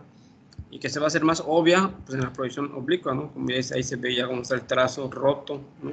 Del hueso, del platillo tibial, ¿verdad? Se rompe el platillo, ¿no? Y se puede observar con más detenimiento, ¿no? Es importante que sepan verlo para que puedan dilucidarlo, ¿no? Y de hecho en la lateral ya se ve cómo está, vean cómo está, se ve muy radiodenso ese platillo tibial. Vean cómo se ve. Entonces está muy, muy radiodenso ese platillo tibial, ¿no? Entonces, eso es lo básico, ¿no? Saber ver las imágenes. Por eso, de eso depende que pueda ver una fractura. Las fracturas a veces pues, se esconden, y entonces es cuestión de mover, de hacer una proyección idónea para poderlas buscar, o también un artificio que usamos los radiólogos para ver fracturas, sobre todo cuando son fracturas muy pequeñas, marginales, ¿verdad? O que solo rompen la cortical, ¿verdad? Entonces, vemos la proyección, ¿verdad? En el negatoscopio y lo comparamos con un foco incandescente. Lo ponemos la placa en tangencial sobre un foco de una lamparita de luz amarilla. La luz amarilla es mucho mejor para ver fracturas, mejor que el negatoscopio, ¿eh? Es otro secreto que muchos de ustedes no lo saben, de hecho muchos médicos no lo saben. Ves el negatoscopio, como es luz blanca, luz fluorescente, te puede enmascarar un trazo de fractura, ¿no? Entonces, si yo tengo una duda, agarro una lamparita, que siempre tenemos una lamparita los radiólogos en nuestra mesa, en nuestro escritorio de trabajo, con luz amarilla, con el clásico foco de bombillo, ¿verdad? O foco amarillo, ¿verdad? Y podemos poner la placa encima de ese foco amarillo, ¿verdad? Y buscar un trazo de fractura que no se pueda ver claramente en el negatoscopio. Entonces, se lo digo porque lo tengan en cuenta, ¿no? Importante. Adelante. Ok, siguiente imagen, por favor. Bueno, diapositiva. Otro tipo de radiografías que tenemos son las de bajo kilovoltaje y las de magnificación. En el caso de las de kilovoltaje, pues estas se realizan por debajo de lo que son los 35 kilovoltios y generalmente sirven para detectar lo que son engrosamientos y atrofia de tejidos, así como pequeñas calcificaciones o cuerpos opacos. Por ejemplo, la que tenemos ahí, tenemos que en el caso de una radiografía normal que dice aumento de voltaje, pues se ve las densidades, ¿no? Pero si le aumentas el kilovoltaje se ven como más, como blanquecinas, ¿no? Entonces puedes observar mejor algunas calcificaciones o atrofias de los huesos. En el otro caso sería la magnificación, que pues esta es se utiliza principalmente para lo que son enfermedades de las articulaciones como las artritis, y se detecta y sirve para detectar lo que es pues que hay una presencia de alguna enfermedad que sea ya sea o erosiva o de hinchazón, ¿no? En partes blandas de la articulación. Siguiente, por favor, ahí aparece la imagen.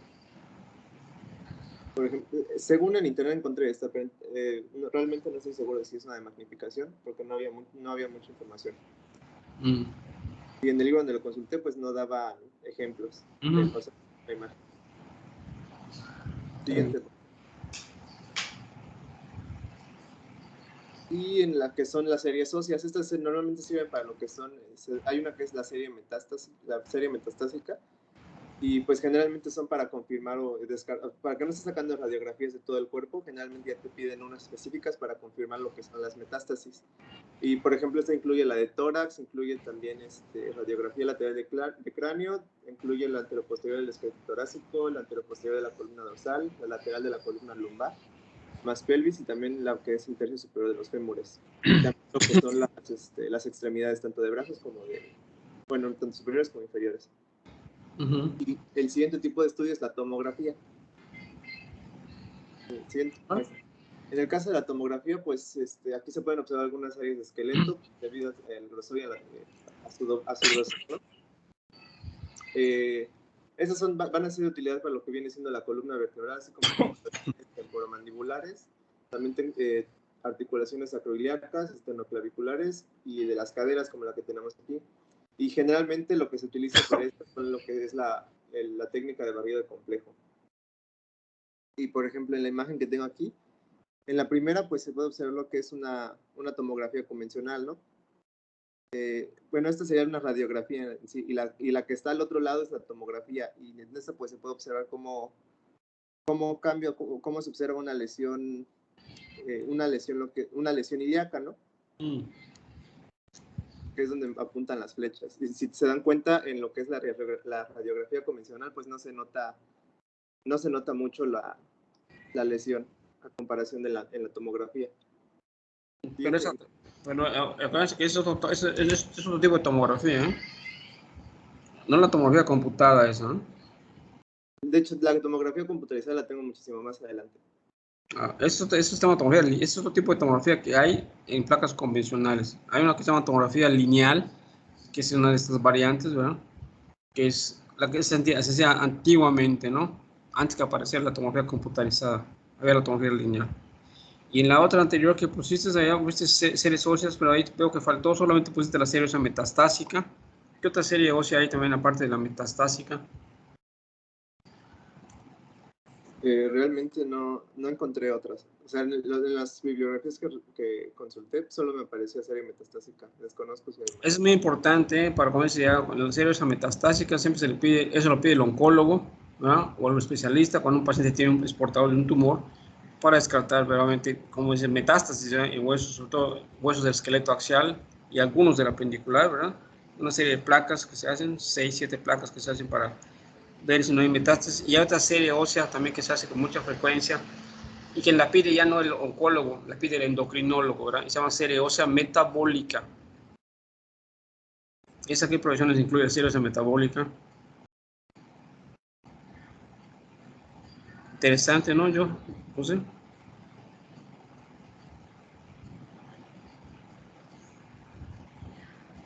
Se escucha, es que creo que se trabó. Te dije que aparte de la serie ósea metastásica hay una serie ósea metabólica que la pide el endocrinólogo, ¿verdad? ¿Qué proyecciones incluye la serie ósea metabólica? ¿Calcificaciones? ¿O No, ¿qué proyecciones incluye? ¿Qué tomas tienes que hacer? realmente no sé? ¿Ah? No sé. Interesante, ¿no, José? Sí. Lo voy a... Revísenlo, por favor. ¿Sale? Adelante. Si no, vamos a trazar acá sin pongo así. Sigue. Ok. Otro caso es el ultrasonido, que normalmente se indica para cuando se sospecha de lo que es tumores en las partes blandas, de partes blandas y de hueso, alteraciones de la coagulabilidad, evaluación del espacio pupitlio y búsqueda de lesión paratiroidea. Estas normalmente son de utilidad para lo que son lesiones de la parte blanda y de las musculares. Siguiente. Y estas ya son más largas, estas son casos de artografías, que son normalmente lo que se utiliza, la técnica que se utiliza es que se van a rellenar se rellenan las cavidades auriculares por medio de contraste. Se utilizan creo que dos, que era el yodado y la mezcla de yodado con aire. En el caso de la artografía de Rodriguez, pues normalmente se utiliza lo que es la inyección de doble contraste con aire y lo que es el contraste hidrosoluble, y se recomienda para cuando se da casos o se sospecha de rotura de los meniscos, un menisco doloroso, una rodilla dolorosa, unas lesiones ligamentosas, fracturas transcondrales, enfermedad degenerativa de las articulaciones. Y por ejemplo, en el caso de aquí, de la imagen que tenemos aquí, pues se puede observar no tengo la ortografía normal, pero normalmente en esta se observa lo que es el menisco interno, generalmente tiene una forma de triángulo, una forma como triangular, ¿no? En el caso del cuerpo, lo que es el cuerpo posterior va a ser más grande que el pequeño, y en el menisco externo es más circular que el interno. Además de que la sombra también se genera como una sombra triangular, pero va a estar más rodeada de lo que viene siendo el contraste. Y ya, por ejemplo, en la día que tengo aquí, tenemos lo que es una rotura del menisco.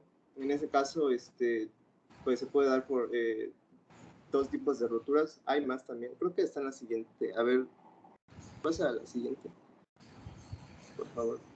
Sí, esa está. En esta, pues hay varios tipos, ¿no? Pero los principales son la vertical y la horizontal. Igual hay oblicua, pero no encontré imagen. En el caso de la vertical, pues se produce una línea densa, que lo que se va a extender a través de todo lo que es el menisco, ¿no? Este es más frecuente en lo que son atletas que tienen algunos episodios de trauma, ¿no? Y en el caso de las horizontales, estas pues van en una línea, son como una línea radiopaca que se superpone, va a estar superpuesta a lo que viene siendo a la sombra del menisco, ¿no? Y pues estas van a ser más frecuentes en los ancianos. Y por ejemplo, en las imágenes que tengo aquí, tengo que la foto que, o la arteriografía que tengo ahí, la 1 es de rotura vertical, la 2 igual es de rotura vertical pero del menisco externo, y la 3 corresponde a una rotura oblicua. Siguiente. Ya no se usa la ortografía mucho. Ahorita ya la ortografía ya pasó en desuso por la tomo y más que nada por la resonancia, ¿no? Ahorita el estudio de elección para rodillas es ultrasonido, y lo que no se puede ver por ultrasonido es la resonancia magnética. Es el que se ve, es que se hace para ver patología meniscal, meniscopatías, lesiones del ligamento cruzado posterior, que es que no se puede ver por ultrasonido, ¿verdad? Incluso la resonancia se hace artroresonancia, ya no es invasiva, ¿verdad? Entonces es mucho mejor que esta, porque esta técnica, la ortografía antiguamente, pues era una técnica invasiva, ¿no? Había que picar al paciente, ponerle su anestesia local y meter la aguja, infiltrar y luego picar, ¿no? Y a veces, pues si no sabes mucho, no tienes mucha experiencia, puedes dañar allá un ligamento o un tendón, ¿no? O volver séptico ese drenaje, esa ortografía, se puede infectar. Entonces da un poquito de problemas las ortografías, ¿no? Entonces ya se están sustituyendo por la artroresonancia, ¿verdad? Que es una ortografía entre comillas, ¿no? Pero virtual, ¿no? Por imagen. Con la resonancia se hace una artroresonancia, o de plano la resonancia magnética igual, ¿verdad? Para ver sobre todo rodilla, que es excelente para este tipo de estudio, ¿no? Con la resonancia es el no plus ultra para músculo esquelético, ¿no? Adelante. Igual con la ortografía pues se puede analizar lo que son alteraciones en los ligamentos, como los ligamentos colaterales o los cruzados. En el caso de una rotura del ligamento colateral, pues normalmente se puede observar por lo que es un ensanchamiento entre el espacio articular, o también puede ser por calcificaciones a nivel de lo que es la inserción femoral del ligamento colateral. Y en el caso de las alteraciones de los ligamentos cruzados, puede ser demostrada por ortografía entre un 75 y un 90%, pero pues sí ha sido, como mencionó el doctor, este tipo de estudios ha sido reforzado principalmente por la resonancia magnética. El siguiente, por favor.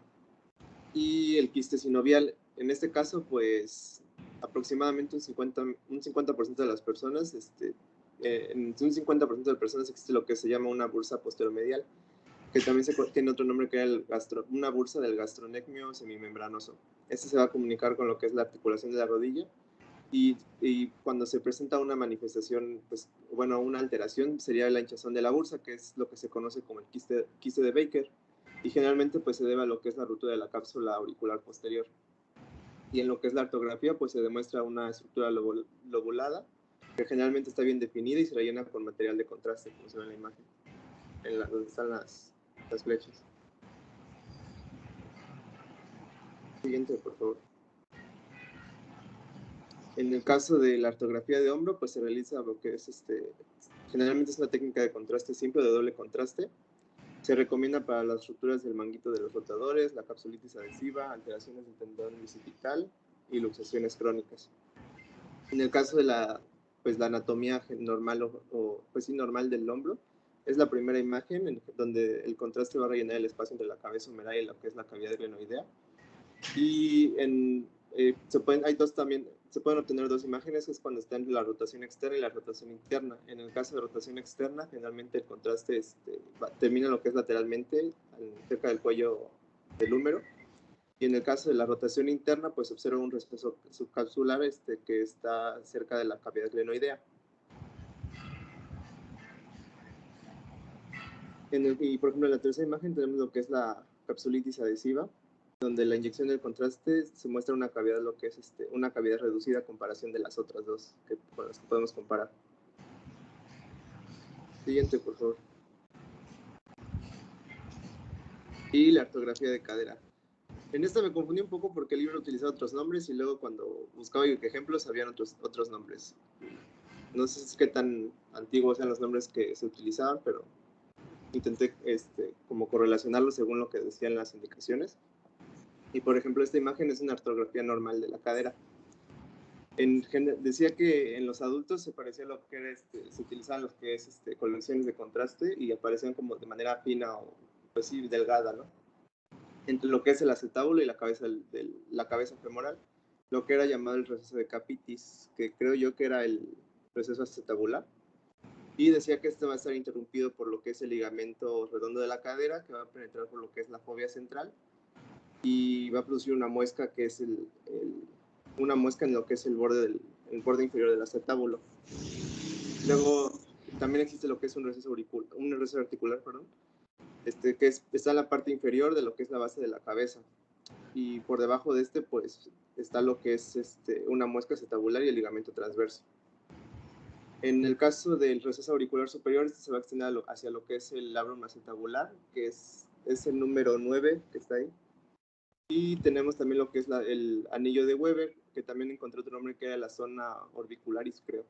Y el anillo de Weber era lo que es una banda que es como tipo radiotransparente, en lo que está, pues abarca todo lo que es la circunferencia y lo que es la cabeza femoral. Y es que está aquí, es el número 8.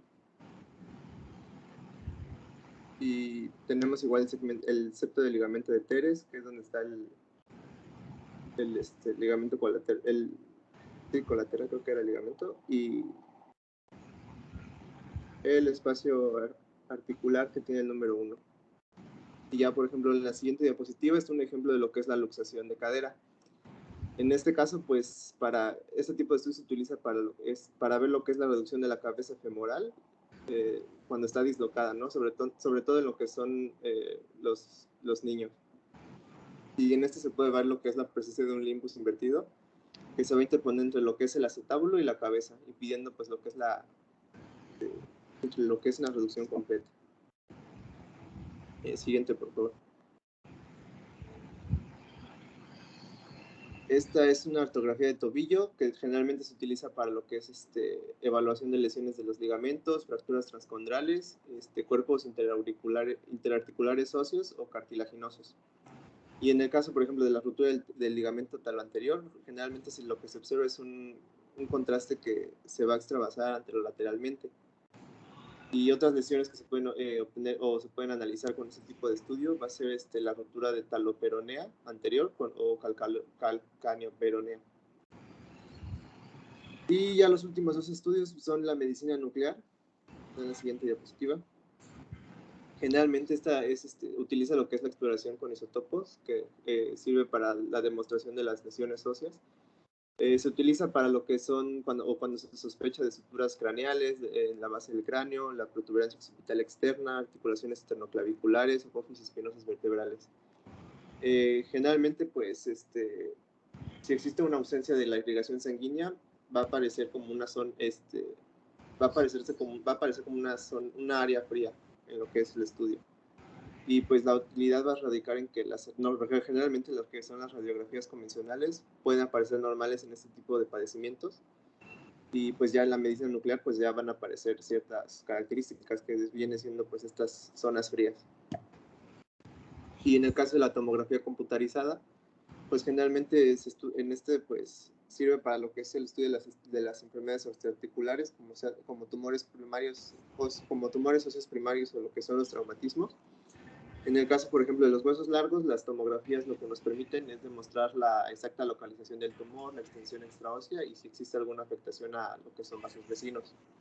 En el caso de la pelvis, pues nos permite demostrar la presencia de lo que es afectación de las partes blandas y en el caso de los traumatismos, pues la tomografía sirve para la evaluación de las fracturas de la columna vertebral y si tienen alguna repercusión sobre lo que es el canal medular. Y eso sería todo de nuestra parte.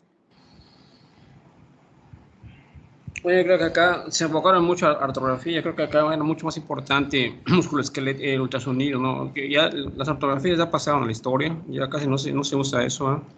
Ahorita se usa todo eso que marcaron ahorita en artrografía de hombro, de cadera, de tobillo, de rodilla. Ahorita ya se usa ahí el ultrasonido. El ultrasonido es el rey, ¿verdad? Con eso hacemos todo ahorita, ¿no? Un rastreo de hombro, sobre todo manguito rotador, ¿verdad? Antiguamente eso usábamos la artrografía, ¿no? Pero como es invasivo y tiene mucha complicación, entonces ya ahorita con la ecografía musculoesquelética esto ha venido a revolucionar, ¿verdad? A hacer el boom, ¿verdad? De esto, ¿no? Entonces digo que acá sí faltó hacer énfasis en esto, ¿no? Que se puede ver por ecografía, ¿no? Y los planos que se van a ver en ecografía, ¿no? Que se va a ver cómo es un plano de tejido celular subcutáneo, el plano de los músculos, cómo se ve por ultra el tendón, el ligamento, ¿verdad? Que son cosas básicas, ¿no? Para que ustedes sepan, ¿verdad? Porque esto es muy importante, ¿no? Sobre todo en hombro, ¿verdad? Y en rodilla y tobillo, esos tres áreas llevan la batuta ahorita de estudios de ecografía, de partes blandas, ¿no?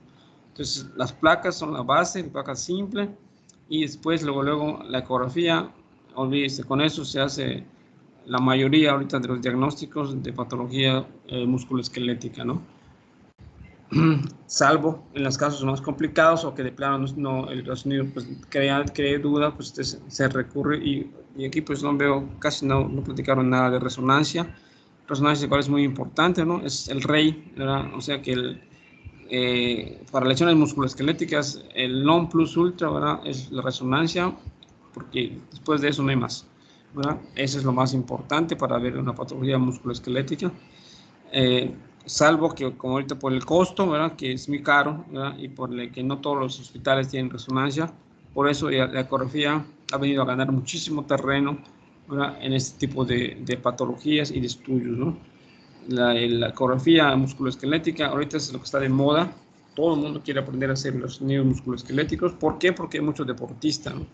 Todos los deportistas que hay, tanto amateurs como profesional, bueno, como los que de paga, son de paga, ¿no? Pues siempre están con sus lesiones allá, ¿verdad? De un menisco, de un tendón, de un ligamento, ¿verdad? Una tendinopatía, ¿verdad?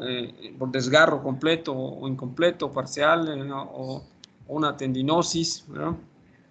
Entonces, eso se puede dilucidar simplemente por ecografía, ¿no? Es excelente la ecografía, no es dolorosa, es muy barata, muy económica y además la puedes llevar a cualquier parte de donde quieras, ¿verdad? Como un ordenador, como una lap, ¿verdad? Y puedes el rastreo donde quieras, ¿verdad? Y ver de entrada si el paciente tiene un problema grave o es un problema que se puede manejar con un poquito más calma, ¿no?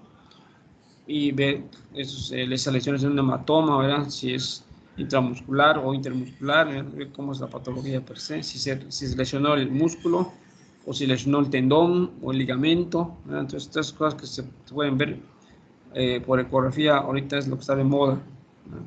Creo que eso sí hay que hacer énfasis en su abstract, en su resumen, que me pongan más cosas de ecografía, ¿verdad? Más que de artro ya no se maneja esto prácticamente, ¿no?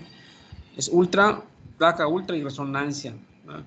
Igual resonancia es muy importante porque pues ahí sí es lo que va a dar ya un diagnóstico definitivo cuando falla el ultra, solo el ultra, ¿verdad? Pero créanme que el ultra te va a dar mucha luz, da muchísimo diagnóstico, es excelente.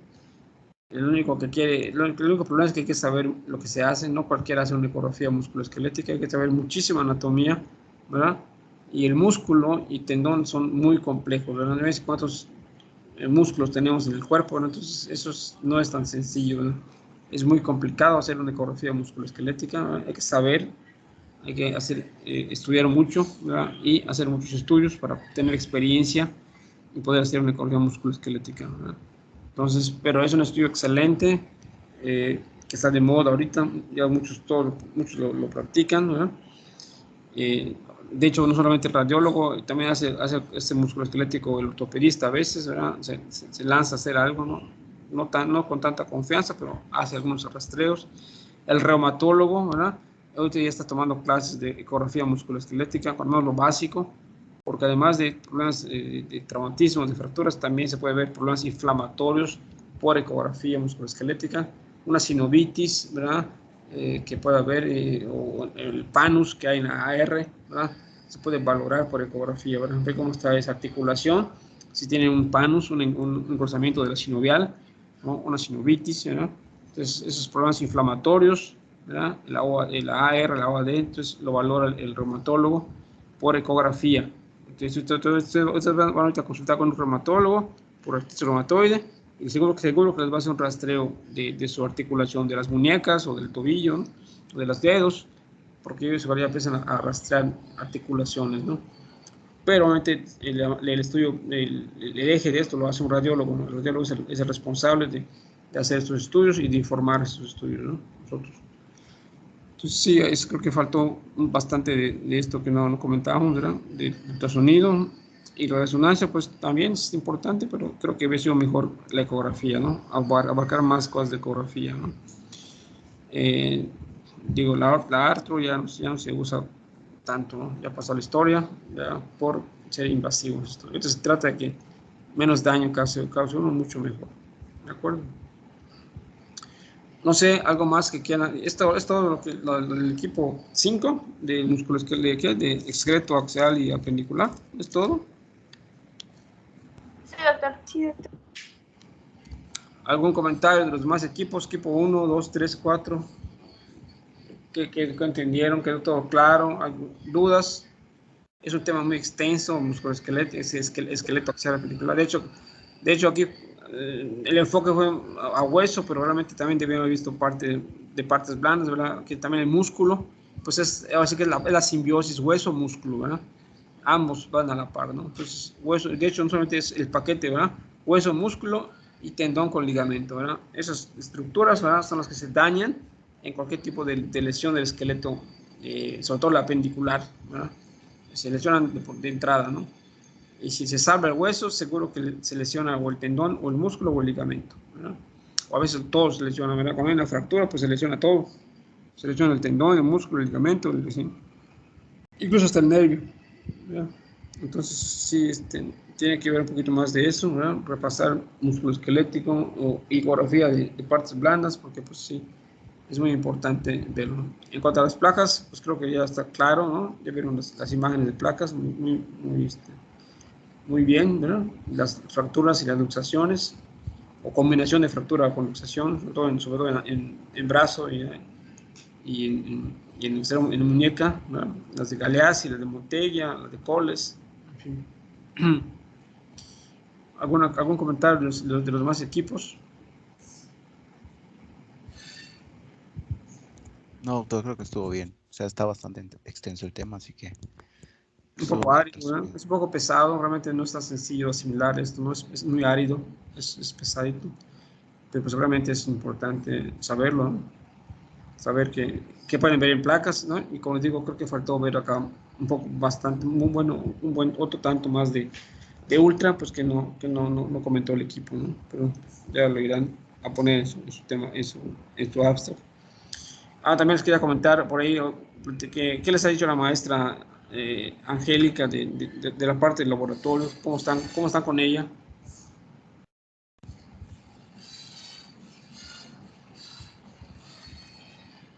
Nos mencionó que se tenía que poner de acuerdo con usted para saber o sea, qué temas o hasta dónde vamos a llegar, algo así.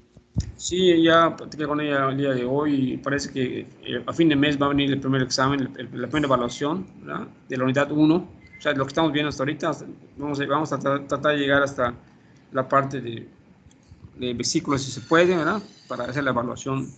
Ella quiere que, bueno, me comentaba que sería bueno hacerlo la última clase a fines de la última semana de octubre, ¿verdad? Para esa evaluación inicial, porque ya la siguiente pues ya va a ser la unidad 2 con el trabajo integrador y su examen final, ¿no? Sería para diciembre. Entonces, esta primera mitad sería en estos fines de octubre, para que, pues, no sé, lean, ¿verdad? Yo voy a estar revisando todos los trabajos para que vea cómo está.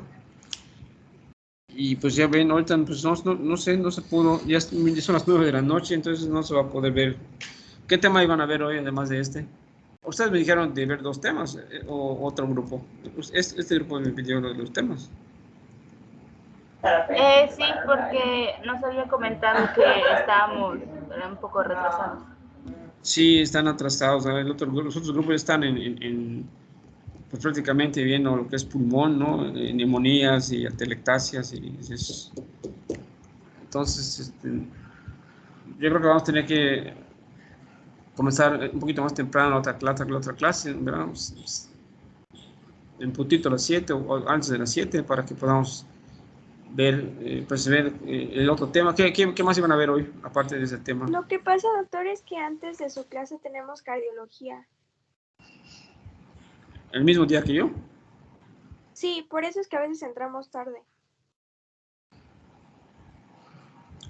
Pues no sé, ahí qué opinan ustedes. Yuli, ¿tú qué opinas? La otra opción que igual le comenté, ¿se acuerda? De la clase pregrado. No la veo práctica, Yuli. Va a haber muchas dudas, porque realmente, como tú comprenderás, yo tengo que estar presente para yo les oriente y yo les diga lo importante, ¿no? No sé si me entiendes, si me comprenden. Sí, lo entiendo. ¿Verdad? Entonces, ese es el chiste de esto, ¿no? Pues nomás que en la próxima clase, pues ni modo, nos preparemos a acabar hasta muy tarde, ¿no? Pues entonces, para poder ver los dos temas, ¿no? Yo tengo un compromiso ahorita, entonces yo no puedo quedar mucho más tiempo. Pero si quieren, nos programamos para la próxima clase, ¿verdad? Y hasta que acabemos, la hora que terminemos, no hay de otra. Ya que tienen cardiología más temprano, pues no podemos empezar más temprano, pues entonces, si empezamos a las 7, pues ni modo, si acabamos a las 9:30, ni modo, ¿no? No sé si están de acuerdo, para ver dos temas. Porque repito, ya el examen Pues va a ser a fin de mes y hay que y tienen que haber acabado todos los temas, ¿no?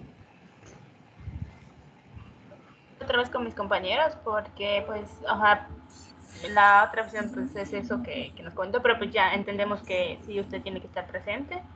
Esto de ahorita voy a preguntarles a todos otra vez para ver cómo lo decidimos. Si no, la otra opción es ver igual otro horario en la que se pueda, pero pues por el momento está o terminar un poquito más tarde la siguiente semana o plantear otra clase fuera del horario. O pues, si quieren plantear una clase también, si quieren tomar una clase extra, pues me dicen qué día la programamos, ¿no? Para ponernos al día, ¿no? También. Eso está buena opción, Yuli. O sea, programar un día fuera o sea, un día extra, ¿no? Un día extra además de este, ¿no? ¿No? Eso quiero entender. Sí, es eso. Pues ahí que lo coméntelo con tu grupo, ¿verdad? Tú eres la jefa, la que los coordina, pues si quieren, vemos qué día podemos programar una clase extra para ver en una semana dos clases, ¿no? Dos temas y tratar de estar casi a la par con los demás grupos, ¿no? Sí. Yo digo, yo le comento cualquier cosa que decidamos. Ahorita les vamos a hablar sobre esto. Ok, estoy pasando a la lista. Ok. Bueno, si no hay ninguna pregunta, si no hay ningún comentario más, pues vamos a pasar rapidísimo la lista, ¿no? Tenemos la lista. Paula, Maricarmen, Marisabel. Presente ya la presente.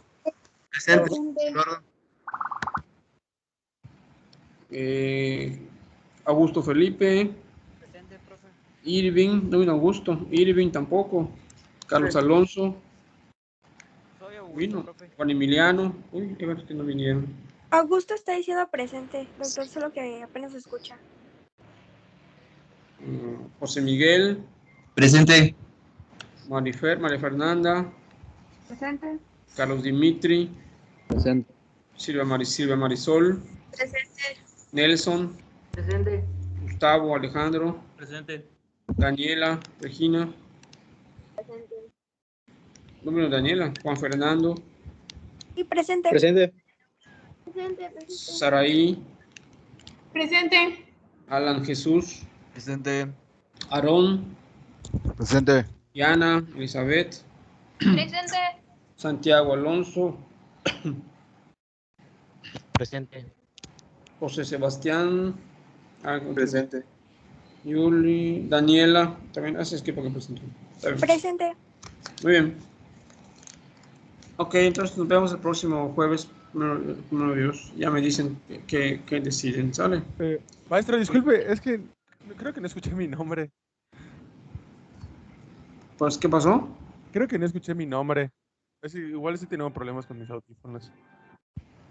Eduardo. Bueno, sí, Eduardo. Sí, pero tú Bueno, expusiste, tú acabas de platicar, acabas de hablar. Ya tienes Ah, que- ok, perfecto. Sí.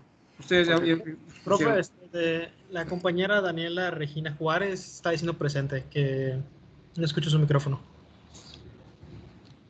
Ah, ok. Ahora veo. Y también me puso a mí de asistencia porque dijo Augusto y luego dijo que no vino y luego yo dije presente y no sé si me escuchó. No. ¿Quién es Augusto? ¿Augusto Felipe? No, yo soy Emiliano Cetina. ¿Quién? Emiliano Cetina, Juan Cetina. ¿Y quién decía que es Augusto? ¿Quién dice que Augusto? Es que dijo que Augusto no vino, pero luego dijo Juan Emiliano Cetina, entonces dije presente, pero no sé si me escuchó. Ah, ok. Augusto es el que no vino. No, también vino, solamente. Sí, que no Augusto escuchaba no su vino. micrófono. Sí contestó, solo que apenas escuchaba. Está en la llamada. Ok. Bueno, muy bien. Nos vemos la próxima clase, entonces platíquenlo con Yuri lo que decidan y me dicen si quieren un día extra de clases. Ok. Sí, doctor, gracias. Nos vemos la otra semana. Hasta luego. Nos vemos. Sí, doctor, nos vemos la próxima semana.